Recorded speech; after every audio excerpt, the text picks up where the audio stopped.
بسم اللہ الرحمن الرحیم۔ اگر دولت سنبھال سکتے ہو تو کسی بھی نماز کے بعد انا اعطیناک الکوثر سینے پر ہاتھ رکھ کر پڑھ لیں، ذاتی مکان، گاڑی، بے تحاشا دولت آ جائے گی۔ محترم ناظرین، آج کا قیمتی وظیفہ میں آپ کو بتانے جا رہا ہوں۔ یہ ایک خاص عمل میں آپ کے ساتھ شیئر کر رہا ہوں۔ اس وظیفے کی اتنی برکت ہے کہ آپ کے بگڑے کام سنور جائیں گے۔ آپ کا دولت کا مسئلہ ہے، لڑائی جھگڑے کا مسئلہ ہے، گھر میں تنگ دستی، محتاجی ہے، گھر میں لڑائی جھگڑے بہت زیادہ ہیں، اگر کوئی بات نہیں مانتا، یا کاروبار اس میں برکت نہیں ہے، یا منافع نہیں ہے، یا کاروبار چل نہیں رہا، بس یہ ایک وظیفہ کرنے سے جو معجزات ہوں گے آپ دیکھتے رہ جائیں گے۔ اور کافی لوگ ایسے ہیں جو وظیفہ کر کے تھک گئے ہیں لیکن ان کو کامیابیاں نہیں ملتی،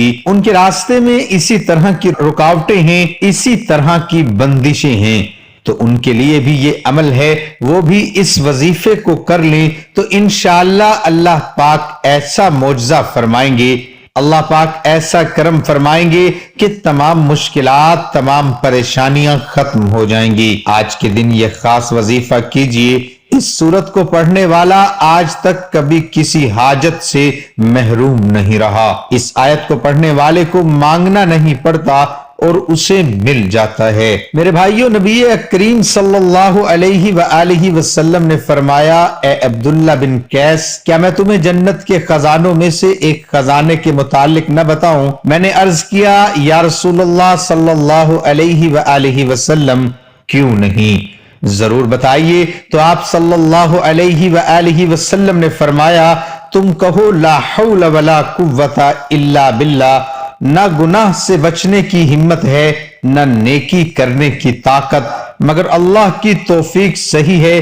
بخاری اور مسلم نے اس کو روایت کیا ہے۔ تو میرے بھائیو، آج کا یہ جو وظیفہ ہے، اس کو کتنی تعداد میں پڑھنا ہے، کس وقت پڑھنا ہے، اور اس وظیفے پڑھنے سے کیا کیا فوائد آپ کو ملیں گے، آج کی اس خاص ویڈیو میں ہم آپ کو اس کے متعلق سب کچھ بتائیں گے۔ حدیث پاک صلی اللہ علیہ وسلم کا ارشاد ہے، اے لوگو، اتنی عبادت کرو جو قابل برداشت ہو، کیونکہ اللہ ثواب دینے سے نہیں رک سکتا یہاں تک کہ تم خوف عبادت کرنے سے اکتا جاؤ گے۔ اب آپ نے اس سورت کو کیسے پڑھنا ہے، کس ترتیب سے پڑھنا ہے، یہ اب طریقہ کار جان لیجئے۔ جب تک آپ کو طریقہ کار نہیں پتا ہوگا پھر عمل اثر نہیں کرتے، کچھ خاص احتیاط ہوتی ہیں، تو اب اس کا طریقہ کار جان لیجئے۔ احتیاط میں سب سے پہلے یہ ہے کہ کس وقت آپ نے اس عمل کو کب کرنا ہے۔ دیکھیے، آپ فجر، ظہر، عصر، مغرب، عشاء، تہجد کسی بھی نماز کے بعد کر سکتے ہو، اس میں کوئی پابندی نہیں۔ جب بھی آپ کو وقت ملتا ہے آپ اس وظیفے کو کر سکتے ہو، اس میں کوئی پابندی نہیں ہے۔ کوئی بھی مرد کر سکتا ہے، کوئی بھی عورت کر سکتی ہے۔ اکثر کچھ مردوں کو بھی مشکلات کا سامنا ہوتا ہے، کیونکہ مرد بیچارے اپنی بیوی بچوں کے لیے، اپنا گھر پالنے کے لیے باہر محنت مشقت کرتے ہیں۔ اسی طرح کچھ عورتوں کو بھی بہت سے مسائل ہوتے ہیں، وہ بھی اس عمل کو کر سکتی ہیں، اور لازمی کریں تاکہ آپ کی زندگی میں آسانیاں آئیں۔ دولت، پریشانی، جو بھی آپ کا مسئلہ ہے، بس آپ نیت رکھ کر یہ پڑھو گے، یہ عمل کرو گے تو آپ کے مسائل حل ہو جائیں گے۔ انشاءاللہ اس وظیفے کی برکت سے اللہ پاک کی خصوصی رحمت ہوگی۔ عورتیں اس کو خاص ایام میں بھی کر سکتی ہیں، اس میں بھی کوئی پابندی نہیں ہے۔ اگر آپ کوئی عمل کرتے ہیں، کوئی وظیفہ کرتے ہیں، کوئی تسبیح کرتے ہیں، اس کے فوراً بعد بھی اس عمل کو کیا جا سکتا ہے، اس میں بھی کوئی پابندی نہیں ہے۔